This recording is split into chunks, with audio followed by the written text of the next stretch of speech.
All right, so this is the midnight. So this is all about Cabernet, and it's actually the midnight is the unoaked or unoaked version of the marathon.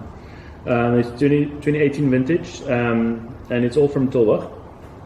So basically, we got about 22 months in neutral oak barrels, and then bottled, and then for about 6 months now since it's been bottled before we release it. So it's beautiful, intense fruit. So there's a lot of like black pepper character in it, and a lot of blackberries. There's some licorice and slate on it, and it's got just this intensity to it that makes it a fantastic wine. This is something that you would definitely can drink on its own, or with like a nice like heavy meaty dish as well. Its alcohol is about 13.5, so it's not too overly ripe, and it's just beautifully extracted.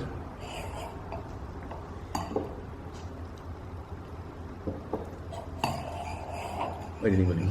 Lots of black fruit on the palate, and that sort of a gritty feel that is more synonymous. It's got a lot of tannin to it, yeah. So I don't mind a lot of tannin, as long as it's in balance with the alcohol and then the oaking as well.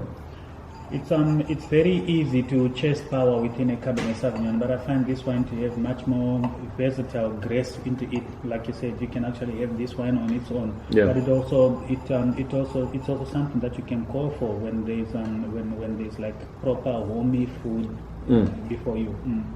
It's just I think Cabernet is just the language that I speak, so it's easy for me to understand what it needs, and then it's easy for me to give it what it wants as well. So it's a very careful and delicate dance between the winemaker and the varietal as well. One thing I've noticed with your wines, with the Emerald range, they're all 13 or 13.5%. So again, it's perception of Tulbagh that people would think that you would have 14.5% alcohol wine. Well, even 15 or 16, but yeah. No, it's not necessary. Like I think what you have to understand is the basics of a varietal, and you know that Cabernet Sauvignon, it can be green if it's planted in the wrong area. But the reason why my push for Tulbagh for Cab is because of the standard deviation that is so low, and you can pick it a lot earlier. You don't have to let it sit to 26 or 27 barley. You can pick it at 23, 24, and then still make a really knockout wine without any green character, which you don't pick up in that wine at all. So it reaches its phenolic and optimum ripeness a lot earlier. And it's mainly because of the colder winters there. Yes, it's got hot summers and but it's that frigid winters that creates and gives that wine its compactness and lack of pyrazines. But it's a whole different conversation that we can have, which will keep you busy for an hour.